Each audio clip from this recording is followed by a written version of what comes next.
Okay, it's 5 o'clock exactly. Do you think we could give maybe 2 or 3 minutes for people to gather and we can start? In the meantime, the first of the presenters, Tori, you may share your presentation. I think Autumn can help you with this, just to be ready. And we can start in 2 minutes or so.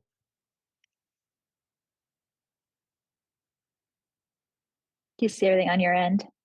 Yes, we do. Yeah, yeah. Here. Perfect. Awesome.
Okay.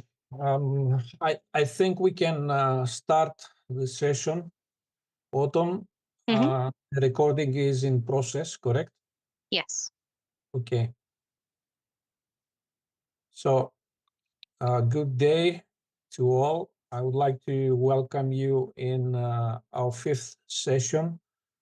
And this particular session will focus with two presentations on PIT education, if I'm correct. The first presentation is coming from Victoria Shiver, if I'm pronouncing well. Victoria, the audience is yours. Thank you. And you did do that correctly, which is a rare experience. So I appreciate that. Hello, everyone. It is 8 a.m. where I am at in Albuquerque, New Mexico. So my name is Victoria Shiver, but I do go by Tori, and I am an assistant professor at the University of New Mexico. So I'll be presenting my work titled Teaching Social and Emotional Learning Through the Spectrum of Teaching Styles. And I'd just like to take a moment to give a shout out to my graduate student, Allison Graham, because she was a big help in doing the data analysis, and we will be presenting work together moving forward. So to provide some background into why this study came about, the work was stemmed from the process of teaching future educators, specifically physical education teacher educators, about the Shape America standards within the United States that serve as the expectations for what physical educators must address within their curriculum with their students. So previously we had 5 specific standards, and recently within 2024, that was narrowed down to 4 standards. In that time, out of 4 standards, 2 are including the affective and social domains, so personal and social skills. So at this point, it really would be an oversight to not ensure that all graduating teacher candidates are capable of integrating this into their teaching spaces. So while many times we have focused on the development of movement competencies, which I don't think should be overlooked, we do need to also prioritize these 2 components of personal and social skills. So knowing that that was a critical component, I wanted to understand how or the process the teacher candidates utilized in terms of actually learning about personal and social skills. I elected to integrate the cognitive developmental learning theory. This theory seeks out turning points as students are learning about and practicing knowledge that is new to them. So there are three primary components. First, understanding the prior knowledge of the learning. And this needs to go further than a surface level assumption or simple yes/no answers. It really needs to engage personal lived experiences. Then it transitions into the second stage of recognizing contextual qualities that may lead to changes in learner thought. And then finally, third, the learning outcomes themselves. So what are they taking away from their learning experiences? So I knew what I wanted to look at in their learning and how I was going to do that, but I didn't know what approach yet I wanted to teach with.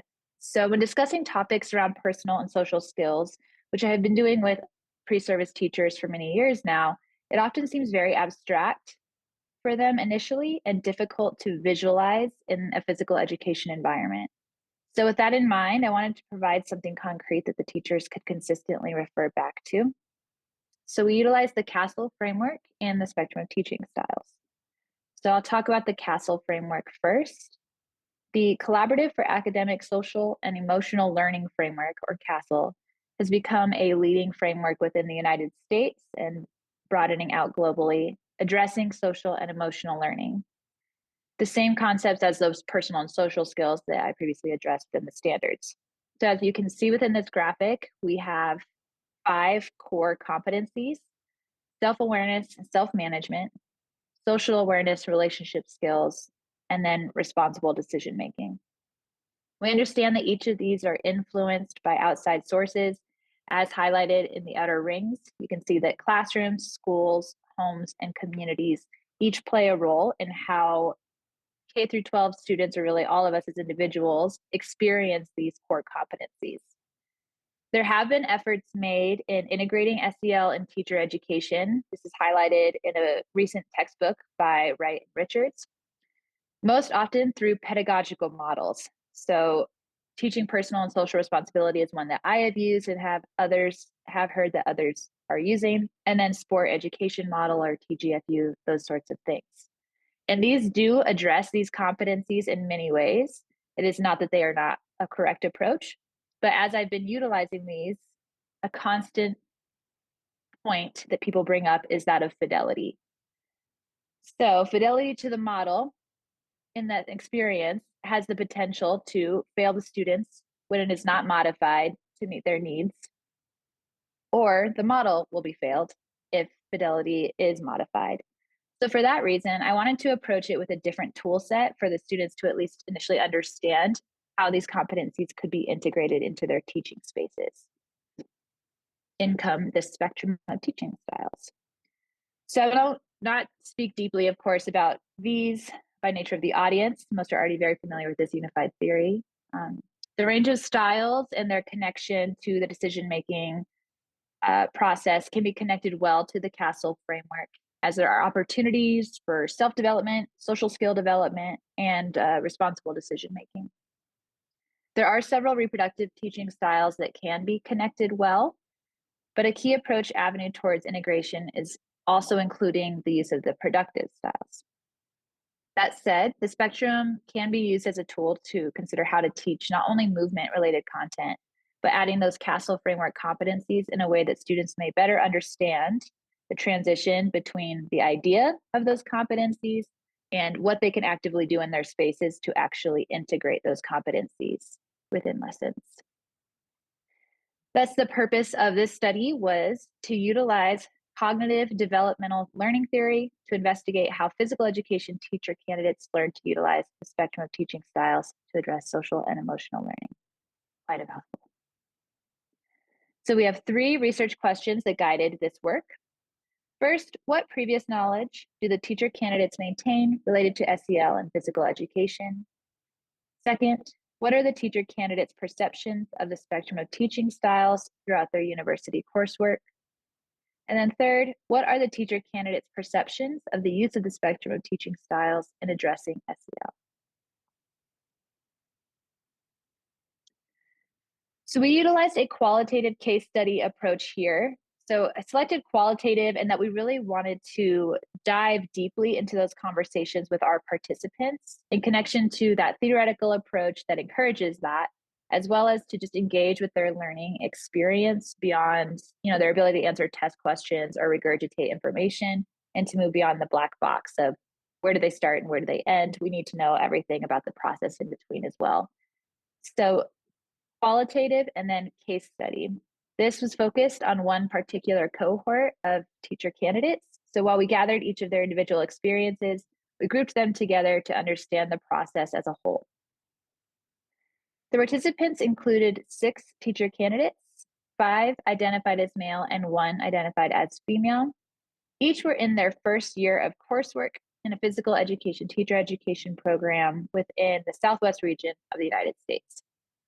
Of note, most had some experience with some initial teacher education training rooted in concepts like the skill themes approach, models-based practice, fitness concepts, and managing a space safely prior to entering into their teacher training programs as juniors. This approach is integrated at their sophomore level or second year of being in our university space, because it is used as a recruitment tool for those who are considering physical education or are in coaching majors, so that they may get a better idea of what physical education can and should be, and be more prepared once they enter into the program. The course itself included 8 weeks of on-campus training, a total of 2 hours twice a week. These training experiences were highly connected to the styles in the Castle framework. So the teacher candidates initially spoke about their prior experiences as physical education students while growing up, so their kindergarten through 12th grade experiences, and then their personal perspectives and philosophies of teaching at the point that we initiated this class.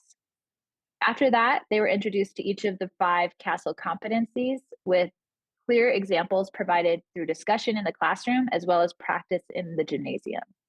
So each of the components was presented by the instructor using the spectrum, and each style was discussed in the classroom as well. The teacher candidates themselves had the opportunity to practice teaching a style, covering each style within the spectrum to their peers on campus. After that point, receiving feedback from me, receiving feedback from their peers, they were able to then develop lesson plans and begin working in the field. An important note here is that along with this methods course, they were also integrated into a class called classroom behavior and another class called lesson planning. So those 2 major components of learning elementary-based methods were not necessary as a part of this methods course because it was something they were already experiencing. Those classes met opposite days of the methods course that I was teaching. So that would be Monday, Wednesday courses for 2 hours, Tuesday, Thursday focused on classroom management for 2 hours, and then 1 hour of each of those days centered on lesson planning, creating block scheduling, which is what really allowed for the next transitionary point where the students were paired up and each pair was assigned an elementary school nearby. So at that point, they spent 6 to 7 hours each week, Monday through Wednesday mornings, out at their school sites, actually implementing lesson plans with kindergarten through 5th grade children. And then each Thursday, everyone returned to campus for 3 hours again to debrief on their experiences and delve more deeply into the styles and their use in addressing both movement and the Castle competencies. Data collection was integrated into course assignments, so it included ample reflection in connection to learning, as well as a form of data collection. So we had, as you can see, 5 forms of data. The first was our Instagram reflections. So the class had a shared Instagram page that they utilized, and each week, the students were expected to log in and upload a photo that they felt best represented their learning experience or their key takeaway from their learning that week. Within the caption, they discussed specifically what they learned and how it was impactful to them, and they all interacted with one another's posts. The next, the TARE 2.0 systematic observation forms. A tool for assessing responsibility-based education is what TARE stands for. So we're really looking at those responsibility-based behaviors, both within the teacher and within the student. This is a form that has been used frequently within teaching personal and social responsibility, for example. And it is just something more qualitative to provide feedback, though there are numerical applications to multiple categories. Categories include things like fostering social interaction, providing choices and voices, elements of respect. So they each completed one of those on the peer they were working with at their elementary sites, and then one on themselves based on a video of their teaching. The primary component to this was that each included a reflective essay, reflecting on what they observed, what their findings were from the form itself, and their goals moving forward. Next, we had our focus group interviews. These occurred each week when we returned to campus, so beginning once their field experiences began, and they lasted about 1 hour with all participants sharing out each time.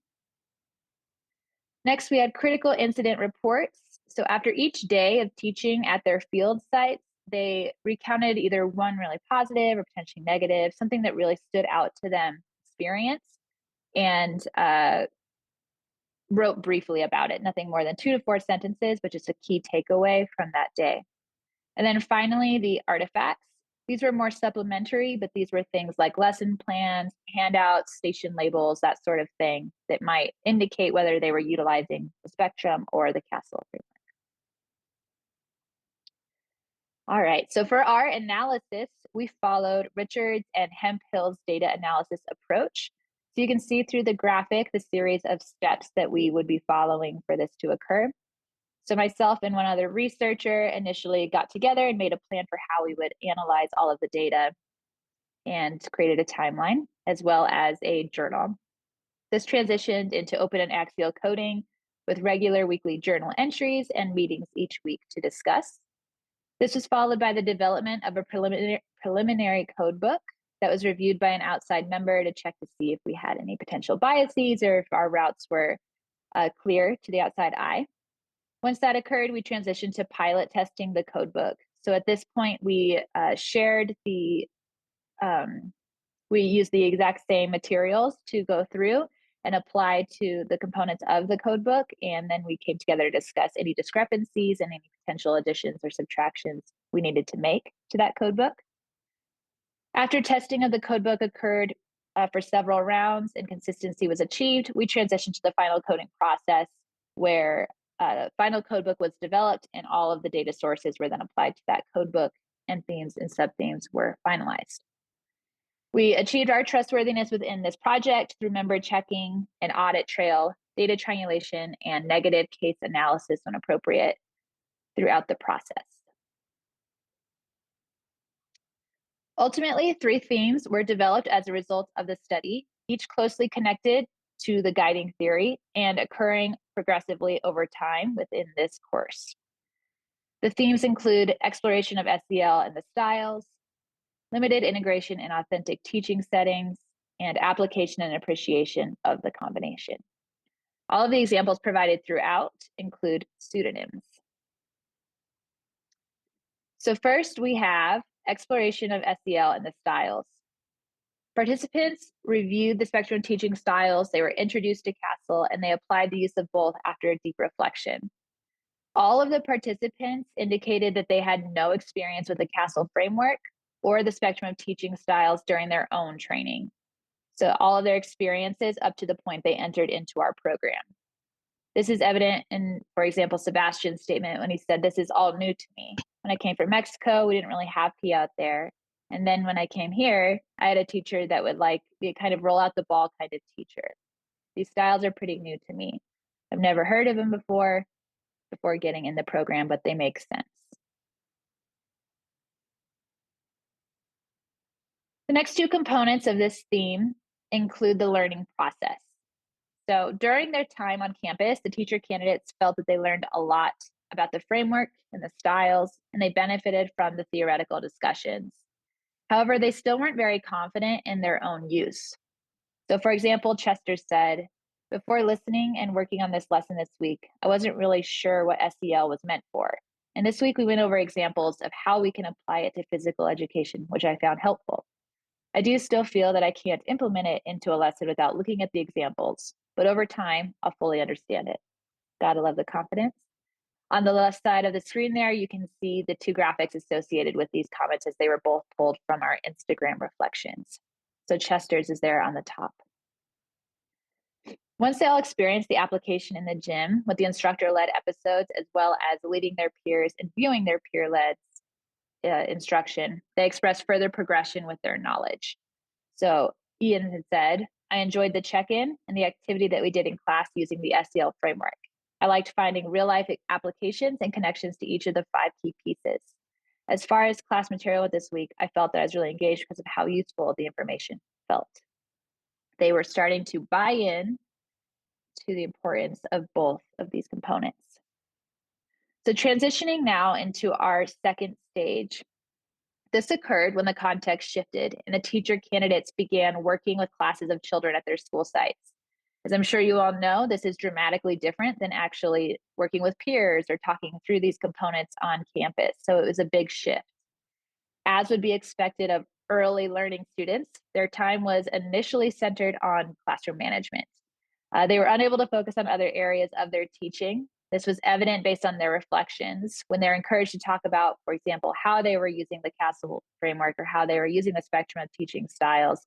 It always came back to classroom management. So, for example, Ian wrote, I used a lot of proximity during this class, which I felt worked great. It was much more effective than I realized. The students didn't start behaving when I approached them. It was much easier to talk to them and redirect them rather than yelling at them from across the class. I have almost every student's name down, and that has made a huge difference in overall lesson flow and behavior management. So as you can see, proximity, redirect, trying just not to yell, learning names, all the basic teaching strategies had to be prioritized at this point for our students. Over some time, with regular on-campus discussions and more practice with the students, they started to get more comfortable. So we could see that they began to utilize the spectrum and they began to utilize social emotional learning, but they weren't able to do it in combination, one utilized as a tool for the other. So when they utilized the spectrum, they were predominantly using reproductive styles. And then when they utilized social emotional learning, it was predominantly reactive. So when they saw a student who was having a behavior that they did not feel was suitable for their classroom, they would respond. Or they had really intricate lesson plans, including social and emotional learning competencies. But once they got into the site, they were having a really difficult time remembering or actually taking the steps to integrate it. So you can see within the first example, within isolated spectrum use, Mateo referenced using practice with his students for the ring toss, and then a little bit of command style just to show the cues of throwing the ring. And then for Clara's example with isolated SEL use, she indicated that the students were engaged during the warm-up, but there was a little decrease in participation when the focus shifted to the partnered exercise. To address this, I modified the partner volley underhand by including more SEL aspects, encouraging students to offer positive feedback with their partners and building a friendly environment. So it's positive that she's seeing those next steps in terms of potentially addressing a problem, but they were not planned for and implemented as we would hope. Then we transitioned into our third and our final theme. We saw progress and we saw achievement of the ultimate goal, but this was more towards the last couple of weeks within their site experience. So this is following already 14 weeks of discussion and practice. At this point, they were making strong cognitive connections between the styles and the CASTLE framework, specifically within our discussions, within their own planning and their own reflections. So for example, Mateo said, I realized as we move further down the spectrum of teaching styles, you're able to implement more of the social and emotional learning within those lessons. Because in the beginning, with just command and practice, you're kind of limited on what you can use. But as you let the students out there, you can touch more on the SELs in different sections of those. So as you can see, there's some powerful progress where they are beginning to understand how the spectrum connects to SEL and utilizing it in making efforts towards addressing social and emotional learning. Next, in the actual field experience of their teaching, they began to use the styles to meet their SEL objectives. There was some evidence of productive styles being utilized at this time. Specifically, we could see guided or divergent discovery, but the connections were still largely rooted in the reproductive styles, such as using reciprocal as an avenue for feedback or discussion with peers, or using self-check as a strategy of self-management and goal setting. They were all required to integrate an element of a productive style. So there was some practice with it, and several chose to practice it by choice as well, with some success. Finally, the teacher candidates expressed value for the styles and for SEL. We did have one negative case that indicated that while they could see the value, technically they would use alternative approaches.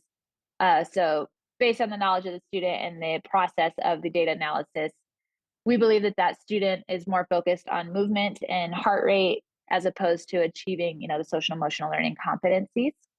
However, we had the other five say that they did see the importance and they wanted more time to continue practicing because they were just getting it when the semester was coming to a close. So, representative of our participants, Sebastian said, "I was super lost at first. I didn't know why we were implementing that. I've never heard of it. I see why it's important, why it's needed. It's something I think I could have implemented more, but I was also still getting familiar with it. So it was hard." It's one of those things where I was so focused on the lesson plan and doing other stuff like that I didn't really focus on that. But moving forward, I do want to implement it more and always have it there. Never forget it. So ultimately, in the end, both cognitive and practical application can occur from coursework integrating the spectrum as a tool to addressing social and emotional learning. The theory had clear connections to this teacher education process, as through the practice, discussion, and reflections, and then applying and contextual changes, they began to value these the styles as a teaching approach and understand it. They were able to actually, as teachers, implement it in both their lesson planning and in practice, at least to some degree. Some things to consider based on what we have found here is that further work should likely occur beyond the 16-week semester, so students can dive more deeply into the use of the spectrum as an approach to teaching the CASEL competencies. The findings did indicate that the teacher candidates would like more time with it, and more time is needed to get to the productive styles and connect them to social emotional learning. Much like we know about the spectrum in general, application of the productive styles is more difficult early on until more practice occurs and teacher candidates can get outside of what they know. Much like many others, as we see in occupational socialization theory, these teacher candidates had a background in largely command and practice, or they had teachers that really didn't do any approach to teaching at all. So this is a big shift for them. So starting early in the program is a key component because then they can practice for much longer and they can consistently reconnect with their own personal philosophies of teaching to see if they feel this applies well with them. Having more time gives them that opportunity. Something to consider specific to our context, our students were already prepared with things like the skill themes approach and basic teaching skills that we utilized within this class, but did not need to teach. So for example, they developed progressions for their students based on their skill level, but they already had that knowledge. So we were really able to focus on the spectrum and on the CASEL framework. I recognize that's not a luxury that all programs have. So being considerate of how and when you integrate these components, though I do feel it is critical to do so, it may look different for other programs. Having cooperating teachers that are knowledgeable in the styles and SEL integration is a challenge as well, but really could reduce the time spent navigating the challenges that they're facing in their sites and enhance the feedback that they're receiving. Within this research project, the university supervisors were providing most of the feedback in this area because the cooperating teachers did not have experience with the spectrum or SEL to the degree that they could then provide feedback to their students. So future work in training cooperating teachers may be helpful and another approach worth examining. Finally, additional work making connections between the styles and SEL in teacher training, as well as with teachers in the field, is warranted, as this is an important aspect in physical education within the United States standards, as well as around the world. Next steps could include a number of scenarios or options, as this is still a relatively untouched area in connection to, for example, the standards and integrating that with our teacher training. That is the end of my presentation, so I can open the floor now for any questions if you want to guide that process. Thank you, Tori, for the presentation. Just to be reliable with time, is there anybody that would like to address a question to Tori?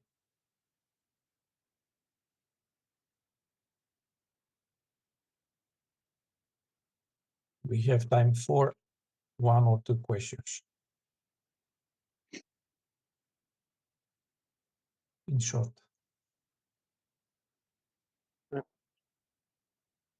Hi, Domenico. Yes. Hi, Professor.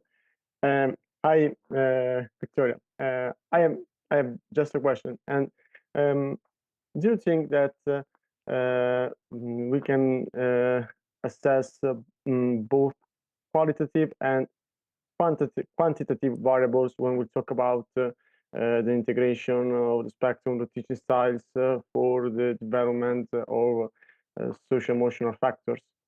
What's your opinion about this? Yes, absolutely. Sorry, Domenico, I didn't mean to cut you off. Did you have more to add? No, I'm sorry. I would like to thank you for this very great presentation and for this very interesting topic. Thank you. I appreciate that. Thanks for coming. I would say yes, quantitative and qualitative both have a role in this area of research for a number of reasons. We didn't use it here. I had 6 participants. You need to have quite a few more, at least larger time points to be able to do quantitative work. But I think moving forward, it would be great if we could use both. I think one complements the other at all times. They should be used in collaboration. So if you have ideas for quantitative approaches moving forward, I would love to hear them. I'm a predominantly qualitative researcher myself, but often partner with quantitative workers in this particular realm that can lend expertise that assists me in creating my questions and then vice versa. Yeah. Thank you. Thank you, Victoria. Thank you very much, Victoria. Interesting Thank presentation. You. And okay, let's proceed with the second presentation. Our second presentation for today comes from Greg Parks. Greg, if you are ready, please share your presentation. Okay, we can see that. And Silly Holden. I don't know if Silly is here, but no, I suppose Greg is here, so he's gonna do the presentation, correct? Yes, it's just me presenting today. Can everybody see my screen? Okay. Greg, I don't know if anybody else has this issue, but could you please come closer to the microphone? If it doesn't make you in an awkward position, of course. Okay, thank you. Is that better? Yeah, you can start. Thank you. Okay, thank you. So this is our presentation looking at the influence of occupational socialization on pre-service and cooperating teachers' use of teaching styles within an elementary school setting. First thing I want to do is just say a couple of thank yous. As a pre-tenure faculty member, one of the things I think that was probably lacking from my tenure packet was actually an external grant. And so in order to help me support my research, this was an important grant, but also for me, going up for tenure at the end of this year, it was really, really important for me. And so, I really appreciate the support for that. And then the second thing was just a thank you to Autumn. Autumn was great to liaise with regards to any questions I had about the grant and the budget and just helping to get set up for the workshop. So yeah, I just wanted to start off with a couple of thank yous. I'm really appreciative for what was my first big kind of external grant outside of the university. Just briefly on the researchers, so myself and Dr. Holden are both faculty at the University of South Alabama. We work in tandem in our health and physical education teacher education program, and we're also both former teachers, me being an elementary school teacher and Dr. Holden being a high school health and physical education teacher. So just a brief introduction on our study. I'm really interested in occupational socialization. I'm interested in why people enter the profession and how they behave and act and teach when they get into their teaching positions. So we wanted to look at pre-service teachers and their use of indirect teaching within a school setting. We promote as much as possible the use of indirect teaching whenever possible. In line with socialization, I was as a pre-service teacher myself and was very fortunate to have quite innovative professors that showed me the importance and the value of teaching in an indirect manner. And so that became a big part of my teaching style when I entered the workforce. And it's something that I do now, in academia. Whenever possible, I would like my students to use indirect teaching just because of the value that it adds to creating people that are critical thinkers and independent learners, and people that can kind of, look after their own learning, which is important in school and also when you get to the university level. We also wanted to look at the influence of cooperating teachers, and do they have an influence on the pre-service teachers during their methods course field experiences? What were any differences between peer teaching when they were teaching their peers as part of the methods course, based on their teaching when they were teaching sort of K through 5th grade students? And to date, there's a lot of stuff out there on socialization, but there's not a whole lot out there on socialization and the way that it's tied to teaching styles. And so it seemed like a really good gap in the knowledge that we could investigate a little bit more. Just a brief kind of summary of Lawson's theory. So it suggests that PE teachers go through 3 stages of socialization. The first one is their childhood and adolescent experiences of physical education and sport, typically influenced by parents, teachers, and coaches. And a lot of the time, that's what influences them to enter into a physical education, teacher education program. And it also influences the way that they teach and the beliefs that they have when they get into the workplace. The second stage was where the majority of the participants currently were, which is the professional stage. That's where you're formally enrolled in a physical education, teacher education program. You're being influenced by your professors, the course content, and your field experiences.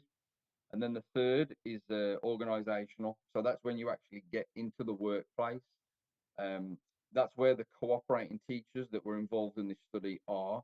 But also you could argue that that's where the pre-service teachers are as well, because they're in field experiences in the school. So they're being influenced by the cooperating teachers. They're being influenced by student behavior, the resources, the size of the gym, the size of the classes, the equipment that is or is not available. And so that kind of underpinned the study. And that was the main thing that we were looking at. What factors from these 3 stages have influenced the use of teaching styles within the school setting? So our research purpose and questions kind of changed a little bit over the course of the study due to the period that we had to collect the data, which coincided with one of our methods courses being in an elementary school setting. So we wanted to look at what are the teaching styles that get used by the pre-service and cooperating teachers in this elementary school setting. Then we wanted to look at the socialization factors that influenced why they taught in that manner.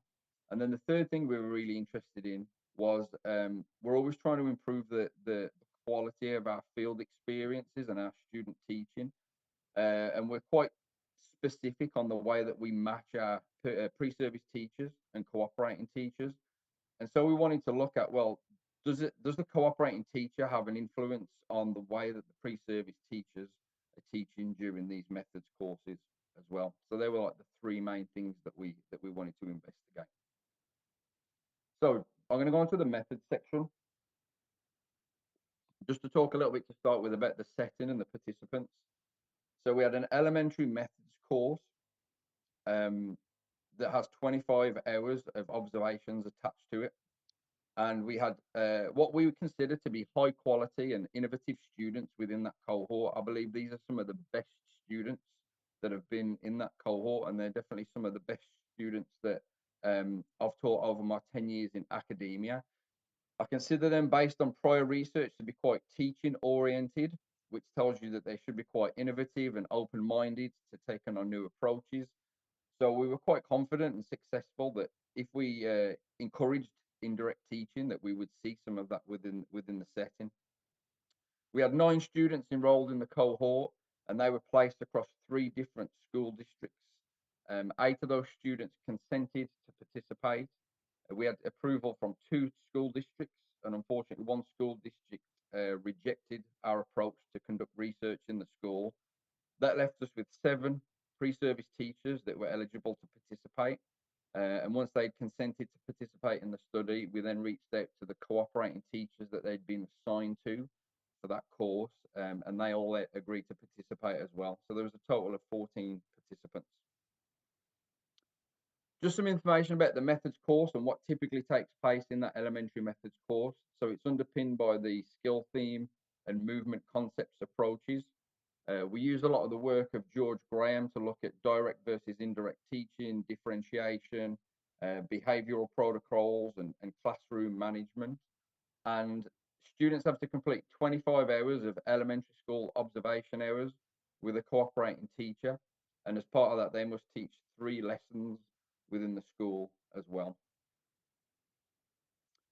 So with regards to teaching styles course content, around 8 of the 40 hours for that course content was dedicated to the spectrum of teaching styles. This was through a variety of styles. So we would have lectures, there was textbook and journal article readings. We would do practical activities in the gymnasium. So we would do a lecture on like, right, this is what command and practice style looks like. And then we would go and deliver that in the gym to see what it actually looked like in practice. Students were completing field journal entries as part of their coursework, and then they also, at the start of every class, we would have in-class reflective discussions where students would share and talk about what had happened in the school setting that week with their cooperating teachers. Once again, making it quite specific to the teaching styles and indirect versus direct teaching styles. And then prior to this course, a lot of these students have been enrolled in PE courses and health education courses that follow the same sort of approach of promoting indirect teaching whenever possible. So there's a games methods course that's underpinned by the Teaching Games for Understanding approach. And then in health, we talk about how can we use indirect methods of assessment. So being involved in class debates, role plays, those type of assessments that can promote indirect teaching. So our students get a lot of indirect teaching over the course of the degree.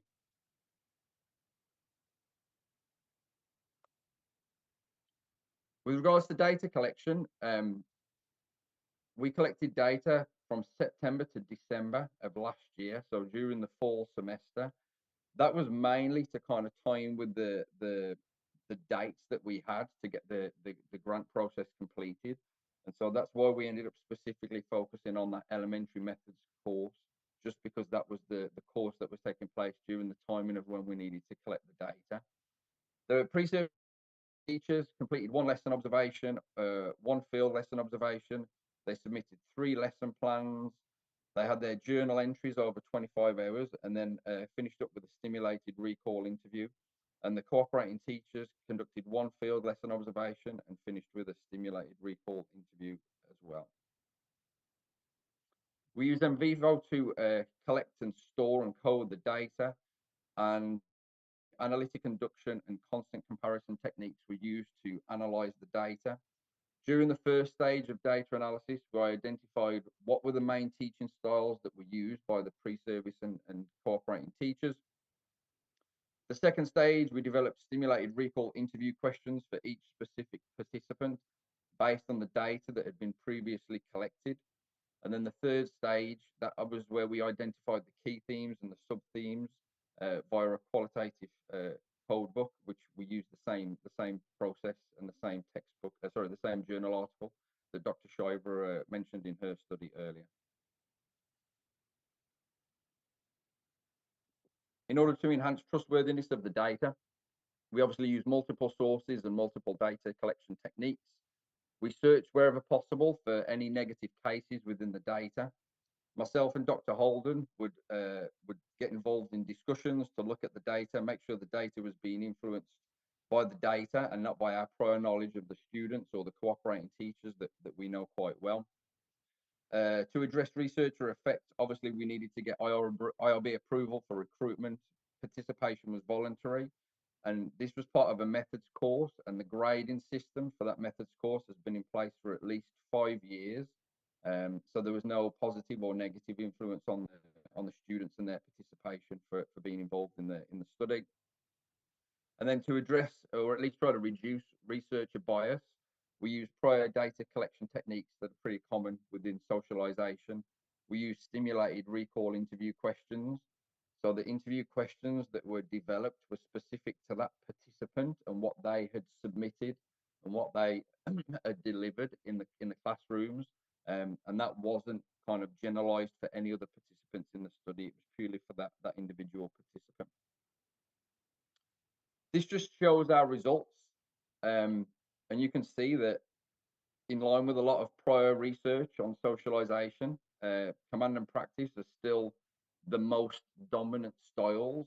They were for the pre-service teachers. Practice tended to be their more favorable approach, and the cooperating teachers command tended to be their more favorable approach. And so when we start looking in depth at the narratives and the qualitative data, it was evident that most of the participants, as suggested in the title of the presentation, felt that direct and indirect mix of styles is the best option. However, when you look at the data, there was very little to none that was done that was indirect. It was very much based around command and practice. When I say go, I want you to do this, or I want you to do this, go and practice it with a partner over and over and over again. And even the teachers and the students themselves would refer to it as things like military style or practice time. So then we look at, well, why is this the case? You know, especially with our pre-service teachers, why are we being so why are we focusing so much on this indirect style of teaching within our methods courses, but we're not really seeing it, you know, happen out in the field, which is the whole kind of purpose of what we're doing and the whole purpose of this study. So once again, interestingly, professional socialization, especially for our pre-service teachers, that's the stage that they're currently in. Very little impact, very little influence, despite the fact that they're currently coming towards the end of a 4-year degree and are pretty close to student teaching. The things that were happening in the school had the biggest influence, those organizational factors, but also their childhood and adolescent experiences as well. So the biggest factor was class sizes. We have pretty big class sizes here in this region. The smallest class was sort of a 60 student to 1 teacher ratio, and the largest was 180 students to 3 teachers and 1 paraprofessional. And so all the participants were really worried about safety issues and class control issues. And although they felt that they really wanted to be indirect, they were quite scared and quite cautious about what that might look like with such a huge number of students within a gymnasium. So they were fully aware that they were doing that, and they were fully aware of the reasons why they were doing that. And this was for both the cooperating teachers and the pre-service teachers. Student behavior was the next biggest issue. So a few of the schools, they felt that the behavior there was good within a physical education lesson. And so if that was the case, they were more likely to deliver the practice style than the command style. Once again, not really that indirect, but definitely more indirect than the command style, and a little bit more freedom was given to the students. Whereas if it was perceived that the behavior was poor, or there was examples of poor behavior, which you would see during the observations and you would read about during the journal entries, then it was more likely to be a command style. And a lot of participants spoke about the 2 things going hand in hand, in that if you have large class sizes and you have poor student behavior, you know, those things can be very problematic. And one teacher even said, look, if I've got 150 kids, but they're all really good, that's not that big of a deal. But when you kind of combine the 2 things together, you know, that really stops me from being confident in being able to give them some freedom just because of the problems that it may cause. The next thing that was interesting was, although we can't really truly measure this because we only collected data quite early on in the academic year, most of the participants said that they would be sort of direct to start with, and then they would transition to being more indirect over the course of the school year. One participant stated, you know, I'm really tough on them up until around December time, and then after Christmas, I start to ease up a little bit. Other participants felt, you know, I've got to gain their trust, I've got to gain their respect, they've got to know who's in charge, and once that's been established, then I can start to be a little bit more indirect in my approach as well. And so it would be really interesting to see if we did the same sort of thing in the spring semester, would any of those results be different? So that was something that I think was maybe we weren't quite expecting. And then the third thing, the fourth thing was the influence of teachers, coaches, and parents. So we know from socialization literature that acculturation is probably the strongest stage um, for the way that people teach within a school system. And so teachers tended to be quite direct. Coaches tended to focus a lot on practice and repetition. And also, so did a lot of the participants' parents, where discipline and routine and behavior was massively important within their family. And so they would refer back to those instances of like having direct teachers or having direct coaches or having even direct parents in the household that influenced the way that they taught within the classroom. Just to touch a little bit on some of the things that we wanted to look at initially, was there an influence from the cooperating teachers? It was very minimal. It was more based around the protocols that the cooperating teachers had in place to address the three main themes. So more so, they were influenced by the PTs were influenced by the class size, the student behaviour, and the academic semester more than they were by the actual cooperating teachers and their teaching practices themselves. And then the one thing that I think was really disappointing from my perspective as a faculty member is that when we look at the peer teaching aspect, the peer teaching was still very direct. It was still predominantly command and practice. So when you question the students and say, well, if class sizes and student behavior are a problem in the school, that's not something that you have to worry about when you're peer teaching. So why were you not indirect when you were with 20-year-old undergraduates and there was 9 of you in a class? And they couldn't quite really give me any explanation to that. They were just, it's just the status quo. We're so used to being indirect. We've been around indirect teaching when we were younger, and now we're witnessing it in the schools, and now we're having to teach it in the schools in that manner based on all these factors that we've just mentioned.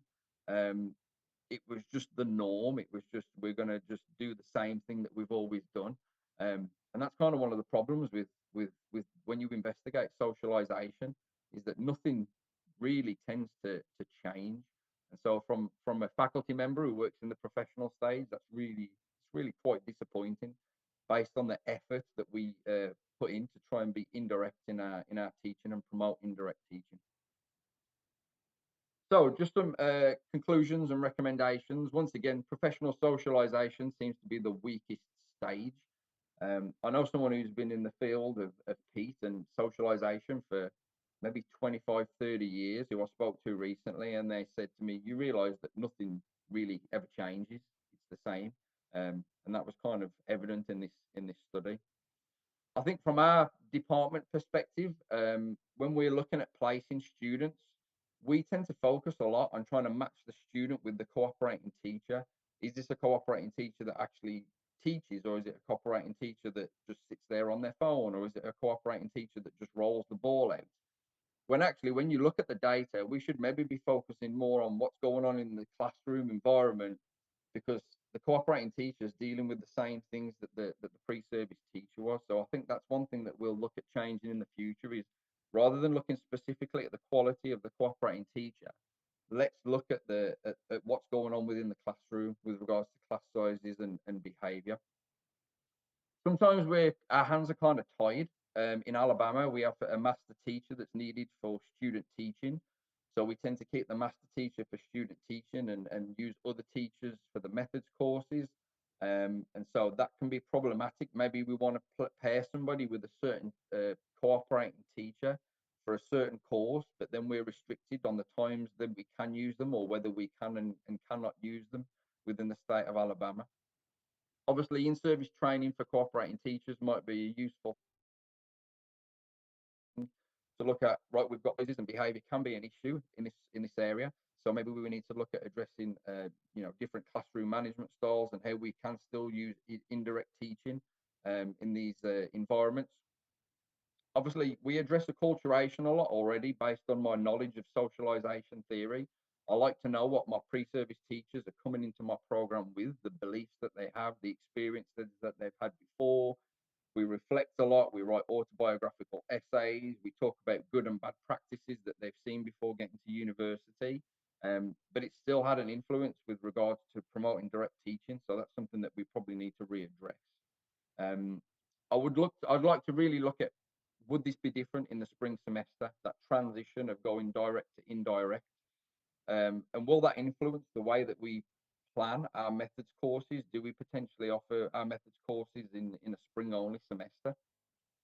I think middle and high school settings need to be addressed because you've got students that are older, typically our middle school students. The classroom setting tends to be smaller with regards to numbers. So I think that's an area that probably needs investigating next. And then also the peer teaching aspect. If class sizes and behavior are not evident as an issue in peer teaching, indirect teaching in a peer teaching setting on the university campus. There's definitely a couple of limitations with the study. We only had one lesson observation. When recruiting the pre-service teachers, they were quite apprehensive about being observed, and they were definitely apprehensive about being observed more than once.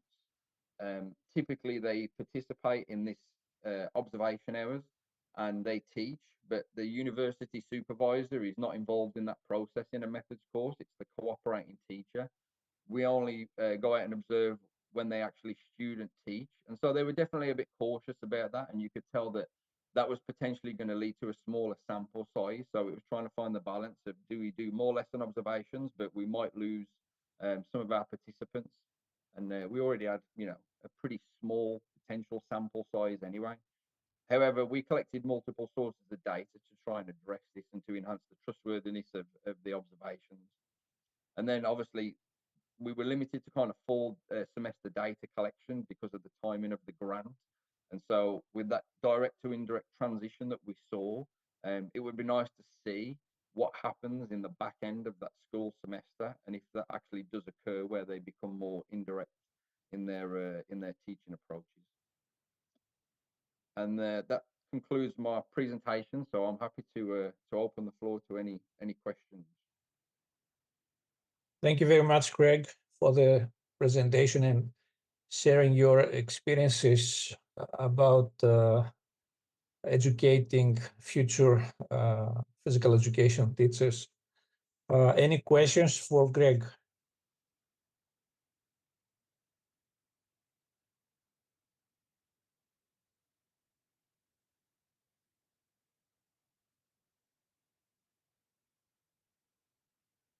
I can ask a question.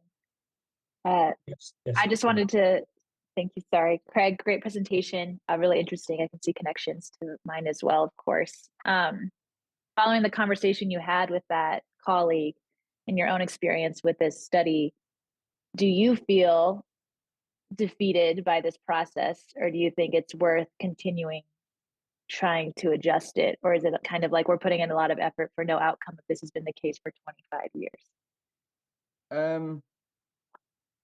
It's a really good question because obviously you're in the same field as me. You publish a lot in the area of socialization and you do a lot of work with Kevin, etc., and Karen.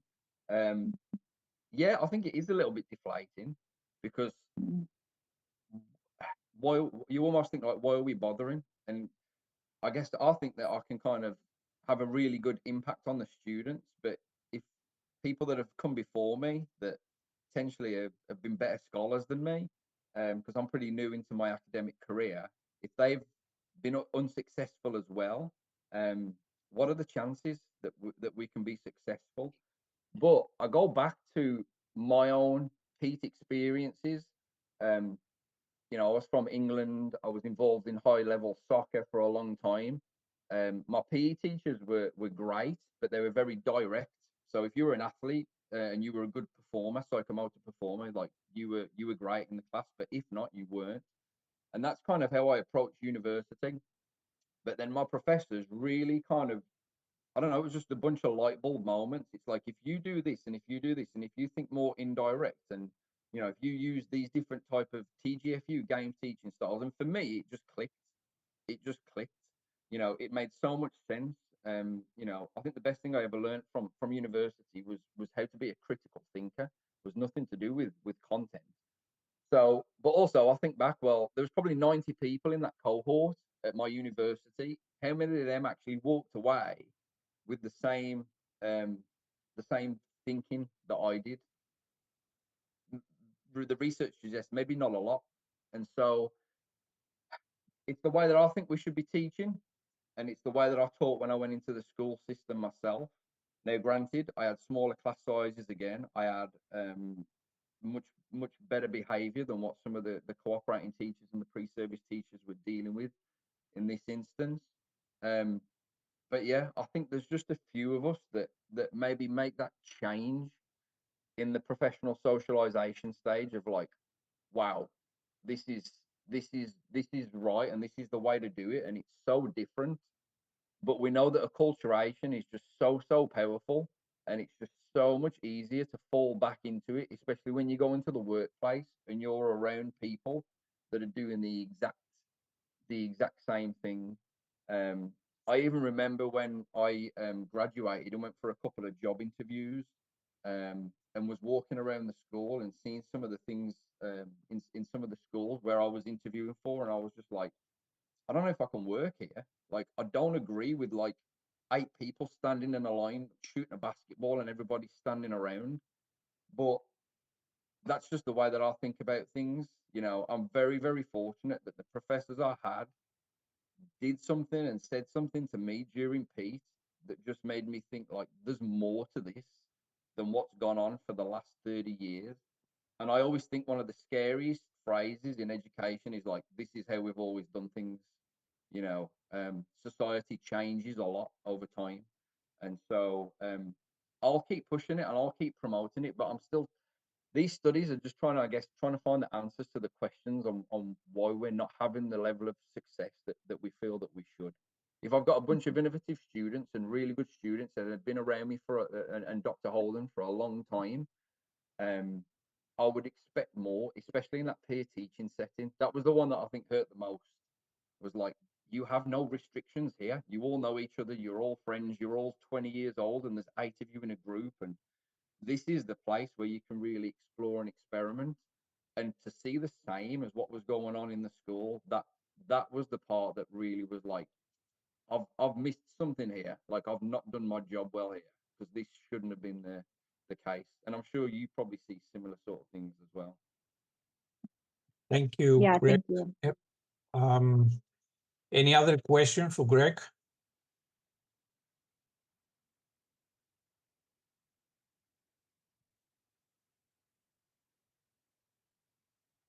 Okay, then maybe one last question, Greg, from me. I was wondering, since you are using collaborative teachers in your PIT education program, how much you think you could invest or it could make a difference if you spend more time, for example, educating the collaborative teachers about the concepts or the theories you are trying to work with your PTs? I think it would potentially help. Once again, when you I like to think of myself as someone who was a pretty good teacher when I was working in the school system, but I was a pretty good teacher when I had 35 students and they were all well behaved. How good of a teacher would I be with 180 kids, and behavior is potentially an issue? I don't think I would have potentially been as effective as a teacher as I was in that good environment. So I think the cooperating training, teacher training can help a little bit, but I think the factors that we saw, those organizational factors, are the big things to address. Okay, you have big class sizes, so how can we address big class sizes to be indirect? Maybe we can do like group cooperative learning or jigsaw learning to try and keep everybody on task. How can we deal with behavior problems? Okay, maybe we address indirect teaching, but we only address it potentially in the spring semester. So I think it would help, but to me, the biggest thing is that they're coming to university very direct. We try and make them indirect in their teaching, and then they go back to the school, but very direct. And I think it's that middle part once again where we are. That's the important part. We're supposed to be, educating these people on how to become effective teachers, but it still seems to be that the weakest area. And as Dr. Shiver said, it's quite deflating sometimes, all the effort that you put in, and there's no real outcome at the end of it. Yeah. Thank you, Greg. It's definitely a challenge for them too. I mean, the collaborative teachers, in order to assist you in what you are doing. So just to close this session, and also because it's the 5th session in our 2024 workshops, I would like to thank all the presenters, Victoria and Greg today, and all the other presenters in the previous sessions that contributed to this discussion. I think for at least for me, it was a fruitful experience, exchanging different views and seeing a variety of different examples. And I hope you had a similar experience. So as we are ending this session, I would like to wish you all the best. Probably we'll see each other next year, but also during the ISEP conference next week for those of you who will be there. Have a nice weekend and see you all. Bye-bye. Thank you. Bye. Bye. Thank you, everyone who joined us. And yeah.